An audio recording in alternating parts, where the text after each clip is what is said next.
بسم اللہ الرحمن الرحیم۔ السلام علیکم۔ حضرت بلال بن رباح رضی اللہ عنہ کی زندگی ایک روشن مثال ہے جو دین اسلام کی جدوجہد، صبر، ایمان اور وفاداری کی داستان پیش کرتی ہے۔ آپ کا شمار صحابہ اکرام میں ہوتا ہے اور آپ کو خصوصی طور پر مؤذن رسول کے طور پر شہرت حاصل ہوئی۔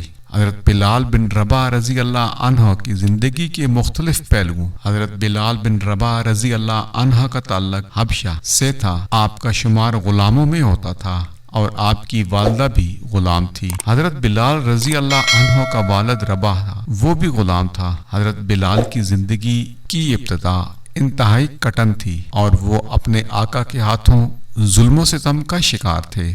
حضرت بلال بن رباح رضی اللہ عنہ کی زندگی کا سب سے اہم موڑ اس وقت آیا جب حضرت محمد صلی اللہ علیہ وآلہ وسلم نے مکہ مکرمہ میں اسلام کی تبلیغ شروع کی۔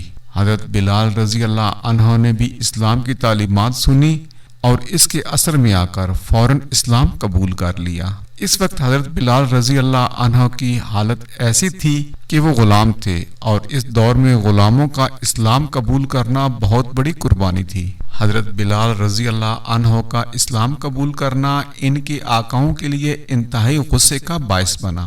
وہ انہیں اسلام سے باز رکھنے کے لیے ان پر بے پناہ ظلم ڈھانے لگے۔ حضرت بلال کو پتھروں کے نیچے دبایا جاتا، شدید گرمی میں کھلا چھوڑا جاتا، ان پر سخت جسمانی اذیتیں دی جاتی۔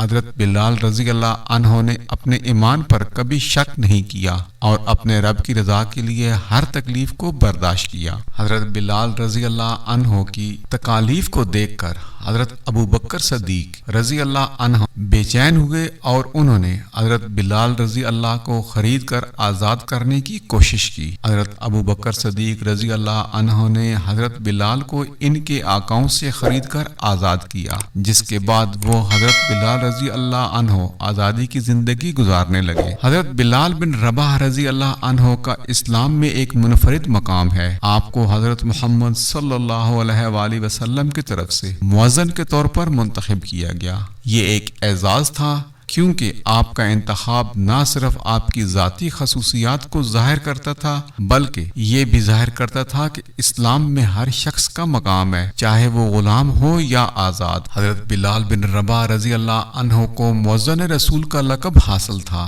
آپ کو حضرت محمد صلی اللہ علیہ وآلہ وسلم کی رہنمائی میں آذان دینے کا اعزاز حاصل ہوا۔ حضرت بلال کا بلند آواز میں آذان دینا مسلمانوں کی اجتماعیت اور اسلامی معاشرت کا ایک اہم علامت تھا۔ حضرت بلال کی آذان کا اثر مسلمانوں کے دلوں پر بہت گہرا تھا اور وہ اس آذان میں اپنی روحانی سکونیت اور ایمانی تقویت کو محسوس کرتے تھے۔ حضرت بلال بن رباح رضی اللہ عنہ نے نہ صرف ایک عظیم مؤذن تھے بلکہ آپ نے کئی اہم جنگوں میں بھی حصہ لیا۔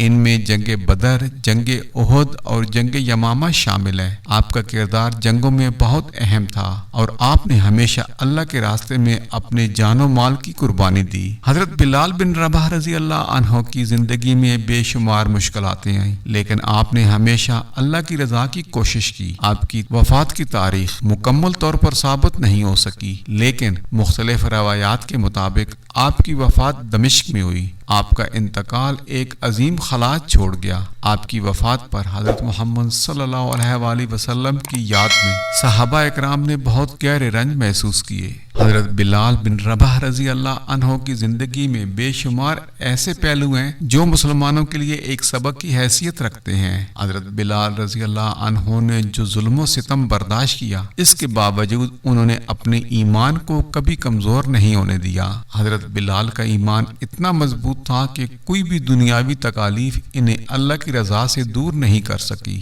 حضرت بلال کا اسلام قبول کرنا اور آزاد ہو کر دین کی خدمت کرنا یہ ثابت کرتا ہے کہ اسلام میں ہر شخص کو یکساں عزت و احترام دیا جاتا ہے۔ حضرت بلال بن رباح رضی اللہ عنہ کی زندگی ایک عظیم مثال ہے کہ کس طرح اللہ کی رضا کے لیے ہر قربانی دی جا سکتی ہے۔ آپ کی زندگی نے اسلام کی عظمت اور اس کی انسانی مساوات کے اصولوں کو دنیا کے سامنے پیش کیا۔